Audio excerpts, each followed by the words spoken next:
बिस्मिल्लाहिर्रहमानिर्रहीम। अस्सलाम वालेकुम नाज़रीन, आप यूट्यूब चैनल देख रहे हैं। मैं इमरान ख़ान हूँ। सबसे पहले हमने महंगाई के ऊपर 2 सर्वेस करवाए हैं, क्योंकि हुकूमत ने दावे ही बहुत बड़े कर दिए। अखबारात के अंदर ख़बरें छुपवा दी, उसके बाद अखबारात को आधे आधे सफ़े के इश्तिहारात दे दिए। अब जब हक़ाइक़ सामने आए हैं तो आप हैरान हो जाएंगे। यानी ये इतना बड़ा बम शेल है हुकूमत के लिए जो ख़बरें आ रही हैं। और डॉन न्यूज़ ने तो बाकायदा वज़ीर आज़म की खटिया खड़ी कर दी है, जो इन्होंने बड़े बड़े दावे किए कि जी हमने महंगाई कम कर दी है। अब पहले शहबाज शरीफ साहब ने जनाब ऐलानात किए, उसके बाद नवाज शरीफ साहब ने ज़मीन आसमान के कलाबे मिला दिए कि जनाब महंगाई बहुत कम हो गई है, और पूरा टब्बर इस काम पे लग गया जी हमने महंगाई कंट्रोल कर ली है। और पार्टी के लोग भी ये कहना शुरू हो गए। हमने इस पर 2 सर्वेज़ करवाए हैं। इससे पहले कि मैं आपको सर्वेज़ बताऊँ, ज़रा ख्वाजा आसिफ साहब का एक बयान है, वो बयान आप सुन लीजिए। उससे आपको आइडिया हो जाएगा कि इनके बीच में क्या चल रहा है। इमरान खान जेब कतरा था। ख्वाजा आसिफ कहते हैं हमने महंगाई कम करके नामुमकिन को मुमकिन कर दिखाया है। ये जनाब ख्वाजा आसिफ साहब का दावा है, और कह रहे हैं जी हमने महंगाई कम कर दी है। और साथ ही साथ इमरान खान साहब के बारे में वो ये भी दावा करते हैं कि वो नहीं चाहते कि मिलकर बैठें और बैठकर इवन दहशतगर्दी वाला मामला जो है उसको भी हल करें। वो बहुत तारीफ़ें कर रहे हैं अपनी हुकूमत की, ख्वाजा आसिफ साहब। अब ज़रा हक़ाइक़ मैं आपके सामने रखता हूँ। इमरान खान साहब के दौर के आदाद शुमार आप इकट्ठे करें तो इस दौर के आदाद शुमार उसके करीब भी नहीं आते। महंगाई भी कम थी, मईशत भी ठीक चल रही थी, लोगों के हालात भी बहुत बेहतर थे।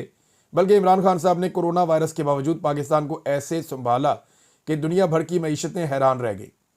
दुनिया हैरान थी कि इस आदमी ने ना सिर्फ अपने मुल्क को इस बीमारी से, इस वबा से बचाया, अल्लाह रब्बुल इज़्ज़त ने बचाना होता है, लेकिन इमरान खान साहब को अल्लाह ताला ने यह सआदत दी थी। तो ना सिर्फ पाकिस्तान को बचाया बल्कि पाकिस्तान की इकॉनमी को भी तबाह नहीं होने दिया। आम आदमी को सपोर्ट किया था इमरान खान ने। अब जनाब जो हमने 2 सर्वेस करवाए हैं उनमें लोग क्या कहते हैं। एक तो सर्वे करवाया मैंने यूट्यूब पे और एक करवाया मैंने ट्विटर पे।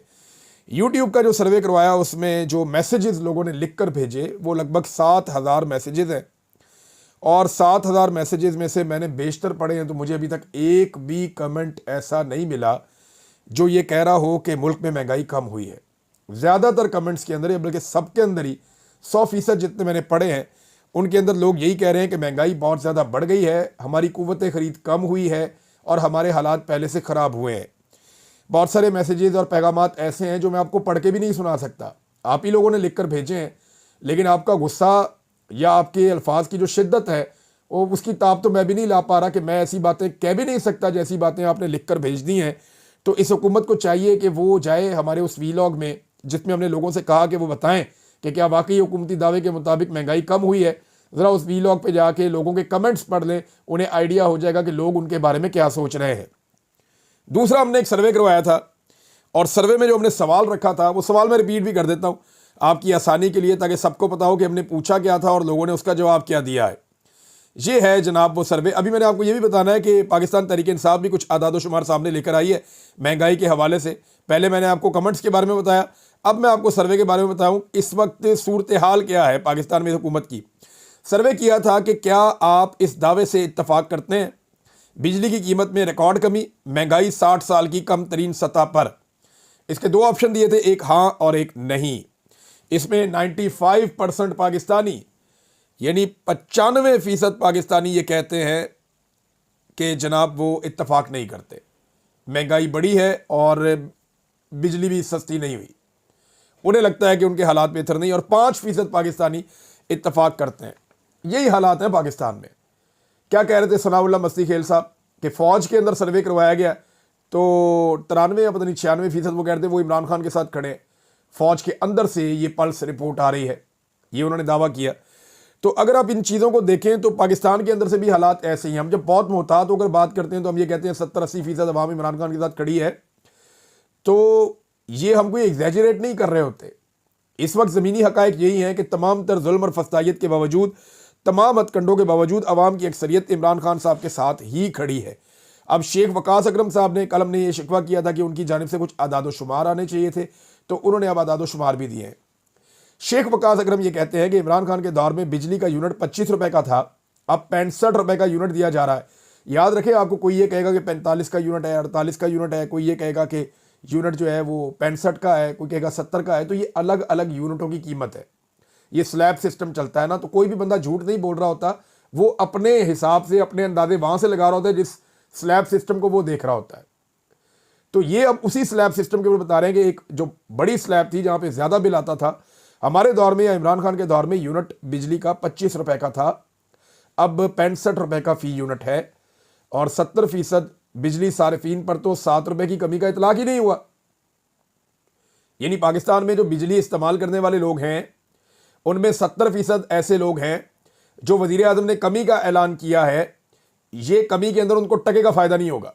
70% लोग तो निकल गए बाहर, जो 30% लोग हैं उनको इसका फायदा पहुंचा है। 35 साल से ये दो जमातें इक़्तिदार में हैं, मगर मईशत की तबाही का इल्ज़ाम इमरान खान साहब को ठहराते हैं। हालांकि इमरान खान साहब का दौर टोटल 3-3.5 साल का है, और वो जो 3.5 साल का दौर है उसमें कोरोना के 2 साल भी हैं। और जो ये बदतरीन मईशत छोड़कर गए थे, बहुत बड़े बड़े इन्होंने गड़े खोदे थे मईशत के अंदर, जो खुद इल्ज़ाम लगाया मिफ्ता इस्माइल साहब ने, इन्होंने तबाह कर दी थी मईशत। इमरान खान साहब ने उसको खड़ा किया बड़ी मुश्किलों से, और जैसे ही वो खड़ी होना शुरू हुई इन्होंने मिलिट्री इस्टेब्लिशमेंट के साथ मिलकर रजीम चेंज कर दिया पाकिस्तान में, और कौम अब तक उसका खुमियाजा भुगत रही है। 3 साल उस रजीम चेंज को भी हो गए हैं। अब अप्रैल का महीना शुरू हो चुका है। ये वीडियो आप 6 अप्रैल को सुन रहे हैं सुबह के वक्त, और अभी ठीक 3-4 दिन के बाद वही दिन आ जाएगा जब इमरान खान साहब की हुकूमत ख़त्म की गई और एक इम्पोर्टेड हुकूमत बनाई गई। उसके खिलाफ एक तारीखी ट्रेंड भी चला था इम्पोर्टेड हुकूमत नामंजूर का। उस वक्त शहीद अरशद शरीफ भी जिंदा थे, उन्होंने सवाल उठाया था वो कौन था। उस रात मैंने रिपोर्ट किया था कि इमरान खान साहब एक डायरी लेकर निकले। फिर मैंने ये भी रिपोर्ट किया था कि इमरान खान साहब ने हमसे सवाल किया कि कोई रह तो नहीं गया इस मुल्क में जो मेरे खिलाफ ना हो। तो आज हम इमरान खान साहब को कह सकते हैं कि खान साहब, कौम के अलावा सारी आपके खिलाफ है, पूरी कौम आपके साथ खड़ी, आपकी पार्टी के अंदर भी लोग आपके खिलाफ हैं। वो आज आपके बयानिए से तंग हैं, वो आपके बयानिए का बोझ नहीं उठा सकते, वो मफामत चाहते हैं, आप मुजामत कर रहे हैं। तो इमरान खान साहब, आपकी फैमिली, आपकी बीवी, आपकी बहनें, ये लोग तो आपके साथ हैं, लेकिन कौम आपके साथ खड़ी हुई है। आपके नज़रिए के साथ ओवरसीज़ पाकिस्तानी खड़े हुए हैं, सोशल मीडिया एक्टिविस्ट खड़े हुए हैं, पाकिस्तान के नौजवानों की अक्सरियत आपके साथ खड़ी हुई है। बाकी इदारों में और सिस्टम के अंदर कोई नहीं रह गया जिसने आपकी मुखालफत ना की हो। आज सारे के सारे नंगे हो चुके हैं। नाज़रीन, अब ये डॉन न्यूज़ ने पोल खोला है। डॉन न्यूज़ क्या कहता है कि पावर डिवीजन हुकाम और चेयरमैन नेपरा ने हकीकत से पर्दा उठा दिया है। हुकूमत की जानिब से बिजली के बुनियादी टैरिफ में कोई कमी नहीं की गई। जो बुनियादी बिजली की कीमत है ना, उसमें कीमत कम हो तो बिजली की कीमत कम होती है। ये जो वक्ती रिलीफ दिया जाता है ये 1-2 महीने का, 3 महीने का होता है। इसके बाद ये रिलीफ वापस सूद समेत वसूल भी कर लिया जाता है। जैसे कि इन्होंने इजाफी पैसा बहुत ज़्यादा लिया पहले पाकिस्तानियों से। मिसाल के तौर पे जो रिलीफ पैकेज महाना सहमाही एडजस्टमेंट होती है इसके अंदर, और पेट्रोलियम लेवी की वसूलियाँ होती हैं। ये वो पैसे हैं जो पहले हुकूमत बहुत ज़्यादा लोगों से वसूल कर चुकी है, लोगों की जेबों में डाका डल चुका है। और अब जनाब जो रिलीफ पैकेज है वो इन्हीं पर मुश्तमिल होगा। और जो बुनियादी टैरिफ है बिजली का, जो बुनियादी कीमत है, ये टैक्सेस वगैरह सारी चीज़ें आप निकाल देना, जो बुनियादी टैरिफ है वो नॉन पीक आवर्स के अंदर, यानी पीक आवर्स होते हैं वो जब शाम का वक्त होता है, ज़्यादा बिजली की इस्तेमाल तलब बढ़ जाती है, उसको पीक आवर कहते हैं। और नॉन पीक आवर्स होते हैं जब तलब ज़रा कम होती है। तो नॉन पीक आवर्स में जो है वो 41 रुपये 68 पैसे बरकरार है, पहले भी यही थी। पीक आवर्स के अंदर 48 रुपये फ़ी यूनिट बरकरार है, पहले भी यही थी। और बाकी जो इसके बाद टैक्सेस वगैरह और पेट्रोलियम लेवी और एडजस्टमेंट वगैरह, वहाँ पे कुछ कमी की गई है। 1 रुपया 90 पैसे फ़ी यूनिट रवा माली साल की दूसरी समाही एडजस्टमेंट के शामिल किए गए हैं इसमें। ये नोटिफिकेशन नेपरा गुज़िश्ता रोज़ पहले ही जारी कर चुका था। और ये जो कमी की गई है वज़ीर आज़म की जानिब से, ये जनाब होगी अप्रैल मई जून, यानी इन 3 महीनों के लिए होगी। अब पता नहीं 3 महीने भी चलनी है नहीं चलनी, लेकिन ये एक बहुत बड़ी खबर है कि शहबाज शरीफ साहब ने जो आपको चक्कर दिया है कि हमने बिजली की कीमत कम की है, तो बिजली के बुनियादी टैरिफ के अंदर उन्होंने कोई कमी नहीं की, बल्कि कौम को धोखा दिया। और बिजली की कीमत उतनी ही है जितनी ये ले रहे थे। ये जो इन्होंने आवाम की जेब से एक डकैती मारी है इजाफी, खासतौर पर पेट्रोल की कीमत में जो इन्होंने बहुत सारा पैसा वसूल किया है, उसको लौटाने का एक दूसरा तरीका है। लेकिन लौटा भी कितने लोगों को ने? 30%। एक खास क्लास उससे मुस्तफीद हो रही है। 70% लोग पाकिस्तान तहरीक इंसाफ या शेख वकास अकरम के बकौल अभी भी उससे महरूम हैं। जो रिलीफ बकौल हुकूमत के उन्होंने दिया है, रिलीफ तो ऐसा सच कोई है नहीं। दूसरा, नाज़रीन, अख्तर मेंगल साहब के मामले में मामला बहुत संजीदा हो गया और वहाँ पे घेरा डाल दिया सिक्योरिटी फोर्सेस ने। सारा दिन मुझे इतलात आती रही हैं, स्पेशली जो रात का वक्त था, गुज़िश्ता रात बहुत मुश्किल गुजरी है। अब जब आप ये वीडियो देख रहे हैं तो शायद कोई क्रैकडाउन हो रहा हो, लेकिन हुकूमत के लोग पहुँचे थे मुज़ाकरात करने के लिए। हुकूमत ने कोशिश की अख्तर मेंगल साहब को मनाने के लिए कि आपको कोई मुतबादल जगह दे देते हैं, आप वहाँ धरना दे दें। लेकिन ये पहाड़ियों से घिरी हुई एक जगह पे ये लोग मौजूद हैं, इनके साथ हज़ारों लोग मौजूद हैं, ख़वातीन भी मौजूद हैं, बुज़ुर्ग भी हैं, बच्चे भी हैं, और अख्तर मेंगल साहब और उनके लोग डट कर खड़े हैं। उन्होंने ईद भी सड़कों पे और खुले मैदान के अंदर गुजारी है, वो ईद पे भी लोग अपने घरों को नहीं गए। अब ये लखपास का इलाका है, वहाँ पे इनका धरना जारी है। हुकूमत के साथ इनके मुज़ाकरात हुए जो बेनतीजा ख़त्म हो गए। हुकूमत ने यह दावा किया है कि अख्तर मेंगल साहब जो मुतालबात कर रहे हैं उनके ऊपर तो बाद में बात होगी, लेकिन ये जाना चाहते हैं रेड जोन के अंदर। हम इनको वहाँ पे क्वेटा में रेड जोन के अंदर नहीं जाने देंगे और इसकी हम इजाज़त नहीं दे सकते कि ये वहाँ जाके धरना दें। अब ये है वो बुनियादी बात जहाँ पे एक डेडलॉक है। अख्तर मेंगल साहब के जो मुतालबात हैं वो बड़े सीधे सीधे हैं। उनके मुतालबात हैं कि जनाब मारिंग बलूच साहिबा को और दीगर ख़वातीन को फौरी तौर पर रिहा कर दिया जाए, और जो लापता अफराद का मामला है उसके ऊपर हुकूमत आगे बढ़े और इस मामले को हल करे। मुतालबात तस्लीम ना हुए तो आज के दिन में अख्तर मेंगल साहब ने पहले ही ऐलान किया हुआ है कि वो कोयटा की जानिब मार्च करेंगे। यानी एक तसादुम का ख़तरा है। इन्होंने काफ़ी टाइम दिया, लगभग 6-7 दिन 8 दिन बल्कि हो गए हैं ये बैठे हैं वहीं पे। इन्होंने बहुत टाइम दिया हुकूमत को कि जनाब आप 26 तारीख से आए थे ये बैठने के लिए, तो 5 दिन वो हो गए और 6 दिन ये हो गए, तो 11 दिन हो गए। लखपास से पहुँचे हुए भी इनको 9 दिन हो गए जब से ये धरना देकर बैठे हुए हैं। इनको रास्ते में रोकने की भी कोशिश की गई, लेकिन फाइनली इनको लखपास के मुकाम पर रोक दिया गया। अब ये काफ़ी दिनों से वहाँ बैठे हैं और हुकूमत से मुतालबात कर रहे हैं। अब इन्होंने फाइनली डेडलाइन जो दी थी उसके ऊपर अब ये आगे की तरफ मार्च करेंगे। रात को जो खबरें आ रही थी वो खबरें ये थी कि जो आखिरी खबरें आई हैं वो ये है कि इनको घेर दिया गया है सिक्योरिटी फोर्सेस की जानिब से। और मुझे कुछ मकामी लोगों ने ये भी दावा किया कि बहुत सारे लोगों ने वहाँ ड्यूटी करने से भी इनकार किया, लेकिन CTD को इस्तेमाल किया जा रहा है, कुछ और फोर्सेस को इस्तेमाल किया जाएगा और वहाँ पे एक क्रैकडाउन किया जाएगा। मुमकिन है कि अख्तर मेंगल साहब को और उनके साथियों को गिरफ़्तार किया जाए। अभी जो लेटेस्ट है मेरे पास इतला, क्योंकि यहाँ मेरे पास एक ग्रुप में हमारे साथ इन्फॉर्मेशन शेयर होती रहती है, मुख्तलिफ सहाफ़ी दोस्त हैं वो इन्फॉर्मेशन शेयर करते रहते हैं, तो अब तक तो ऐसा कुछ नहीं हुआ, लेकिन क्रैकडाउन की तैयारी मुकम्मल है। और बज़ाहिर ऐसे दिखाई दे रहा था कि हुकूमत मुज़ाकरात में नाकाम होगी, लेकिन इसके बाद भी वो नहीं चाहेंगे कि अख्तर मेंगल साहब के दबाव पे बारंग बलोच को छोड़ना पड़े। देखें, ये कोर कमांडर कॉन्फ्रेंस का जो एलामिया है ना वो बलूचिस्तान के ऊपर आया, उसके अंदर बातें तो और भी बहुत सारी हुई हैं। इस्टेब्लिशमेंट के लिए हालात तो आसान नहीं है, मुश्किल हालात हैं। पाकिस्तान के लिए भी हालात आसान नहीं है, बहुत मुश्किल हालात हैं।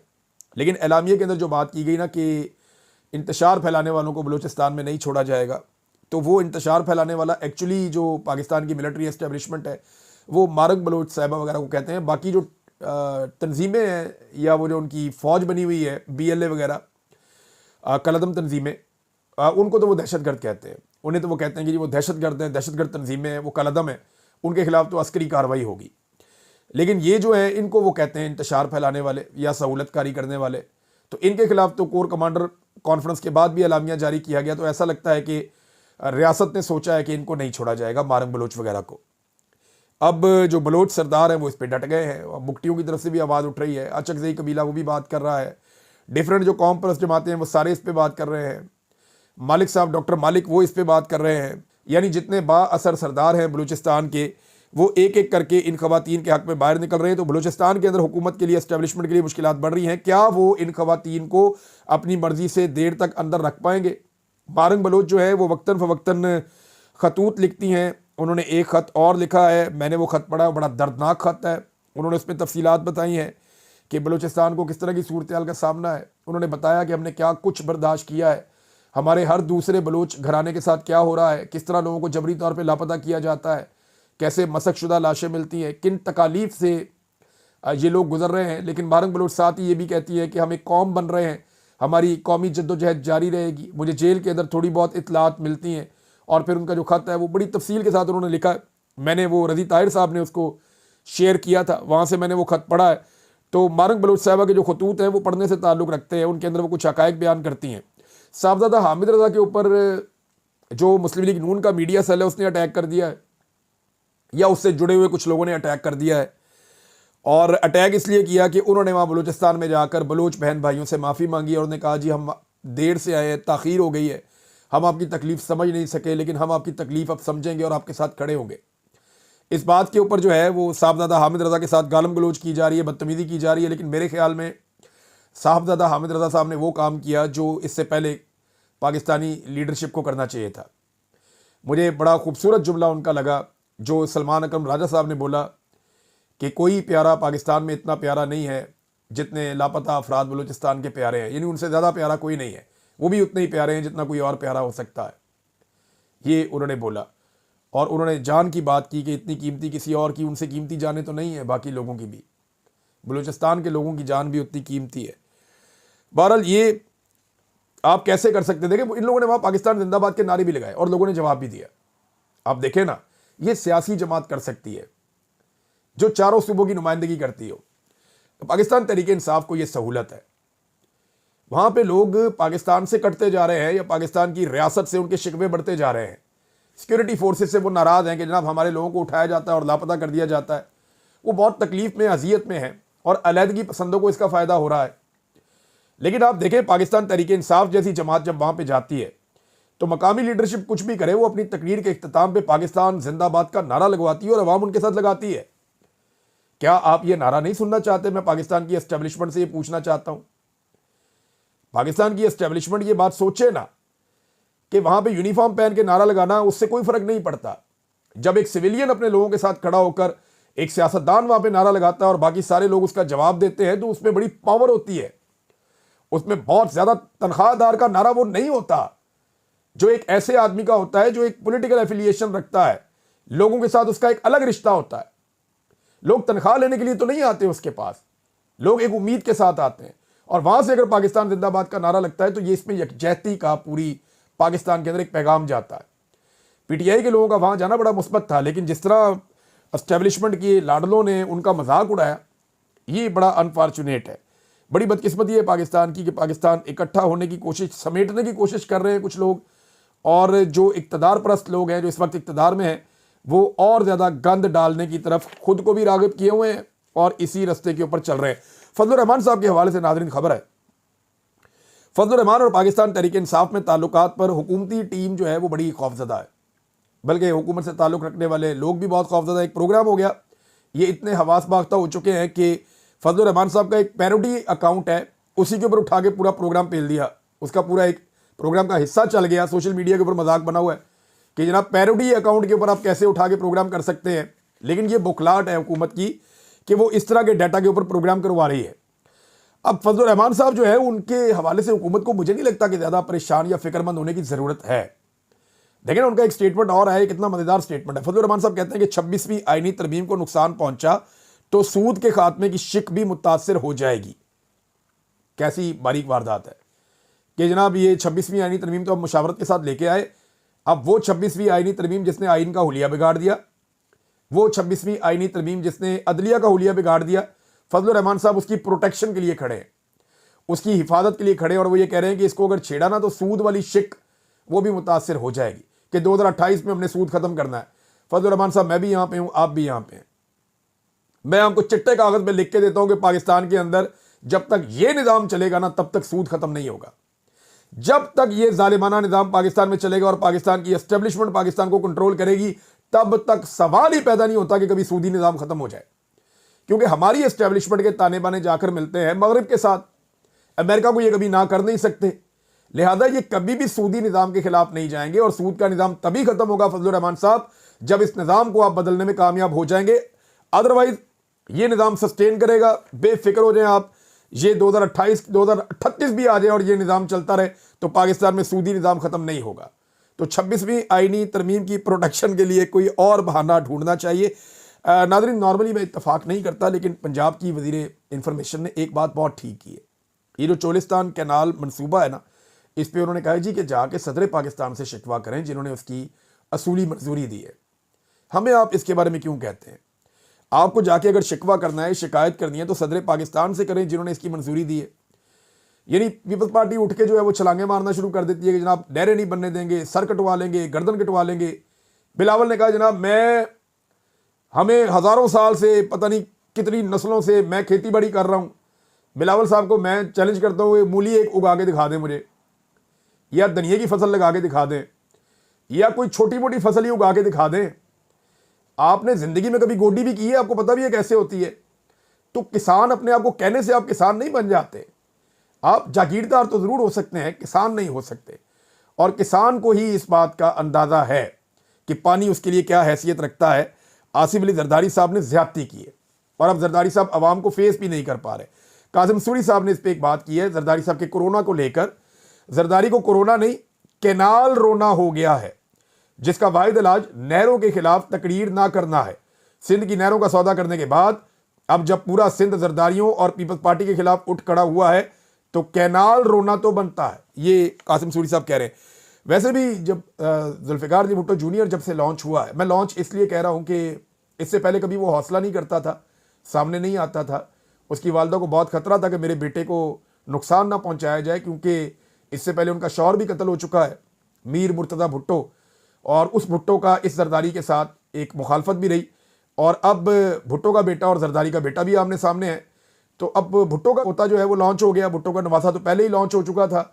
मैं सिंध के अवाम से ये पूछना चाहता हूं कि आपकी यही किस्मत है कि कभी यहां से खानदान का एक लड़का आ जाएगा, कभी वहां से खानदान का एक लड़का आ जाएगा, दोनों सही तरीके से जो है वो उर्दू भी नहीं बोल पाते। क्या सिंध के अंदर कोई पढ़ा लिखा नौजवान नहीं है? क्या कोई बाशऊर और समझदार आदमी नहीं है जो आपको लीड कर सके?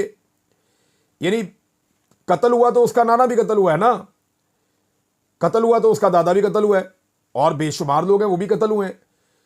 अगर कत्लों की बुनियाद पे करना है तो यहां बेशुमार ऐसे लोग हैं जिनके इनसे ज्यादा कत्ल हो चुके हैं, तो उनको लीडर बना दो। मामला ये नहीं है, मामला ये है कि क्या लीडरशिप की क्वालिटी है या आपने जबरदस्ती एक बंदे को ट्रेन करके लीडर बनाना है।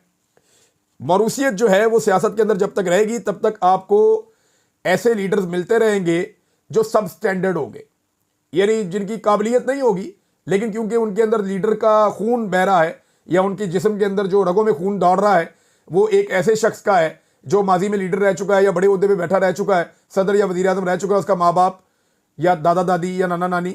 लिहाजा इस बंदे का हक पहुंचता है कि इसको अब सियासत करवाई जाए, तो करवाएं जनाब सियासत। इसी तरह पाकिस्तान का निज़ाम चल रहा है। अब नाज़रीन, एक एडवोकेट यूसुफ वाई साहब हैं, उन्होंने एक इंकशाफ किया है, ये मैं आपके सामने रखना चाहता हूँ। ये बड़ी अफसोसनाक चीज़ है। आपको याद होगा थोड़े दिन पहले मैंने आपको खबर दी थी कि लाहौर में रायवंड के इलाके में और दीगर एरियाज़ में स्टिकर लगा लगा के नौजवान निकल जाते हैं। स्टिकर पे इमरान खान की फ़ोटो है और उसमें लिखा हुआ है कि मैं वापस आ रहा हूँ। ये बड़ा पावरफुल मैसेज है, इसने रायवंड की दरो दीवार को हिला दिया था। उसके बाद इन्होंने स्पेशल टीम बनाई और ये कहा कि पता करेंगे ये नौजवान कौन है। पूरे सेफ सिटी के कैमराज जो पहले कभी भी एक्टिव नहीं हुए उनको मुकम्मल एक्टिव किया गया, तमाम जासूसी टीमें लगाई गई और बिल आखिर 2 नौजवान जो हैं उनको पकड़ लिया गया। अब एडवोकेट यूसुफ वाई साहब ये कहते हैं कि पीटीआई लाहौर के 2 वर्कर्स हसन सज्जाद और मोहम्मद उमर को इमरान खान के स्टिकर लगाने के जुर्म में पंजाब पुलिस ने गिरफ्तार करके डकैती के मुकदमे में गिरफ्तार कर दिया। मुकदमे के मुद्दई ने अदालत में बयान दिया कि ये पीटीआई वर्कर्स हैं, ये वो नहीं जिन्होंने डकैती की थी। यानी जिस बंदे की डकैती हुई थी वो कह रहा है जी मैं तो इन्होंने जानता ही नहीं, ये तो पीटीआई के वर्कर हैं, ये तो स्टिकर लगाने वाले हैं, इनको उठा के मेरे डकैती के मुकदमे में डाल दिया, मैं नहीं इनको जानता, ना मैं इनको पहचानता हूं। तो थीफ मिनिस्टर तमाम बेशर्मी की हदूद अबूर कर चुकी हैं। इमरान खान के स्टिकर का इनको इतना खौफ है, इमरान खान खुद सामने आ गया तो पता नहीं इनके साथ क्या होगा। ये डरते ही रहेंगे अब बाकी ज़िंदगी। ये अभी भी इनके पास मौका है, ये जूता छोड़ें, पॉलिश छोड़ें और इक़्तिदार को छोड़ें और मैदान में आकर माफ़ी मांग के इमरान खान साहब को कहें कि आइए एस्टेब्लिशमेंट का सियासी रोल ख़त्म करते हैं और अवाम के पास चलते हैं मैंडेट लेने के लिए। शायद इससे इनकी इज़्ज़त बहाल हो जाए, वरना कोई चांस नहीं है। अब तक के लिए इतने, अपना ख्याल रखिएगा, अपने चैनल का भी। अल्लाह हाफ़िज़।